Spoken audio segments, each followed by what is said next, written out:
ধনিয়ার গুঁড়োটা দেওয়াতে একটু অনেক অসাধারণ একটা ফ্লেম আসে। আমরা এটাকে ভালো মতন ভাজা ভাজা করে নিব। তারপর আমরা পর্যায়ক্রমে এটাতে আবারও সামান্য পানি অ্যাড করব, যাতে মশলাগুলো ভালো মতন কষানো হয়।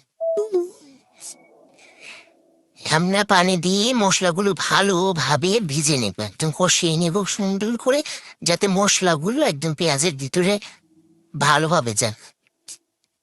আমরা ততক্ষণ পর্যন্ত মাছটা মশলা ভাজা ভাজা করব, যতক্ষণ পর্যন্ত মশলাগুলো এরকম লাল বাদামি ভাজা না হয়।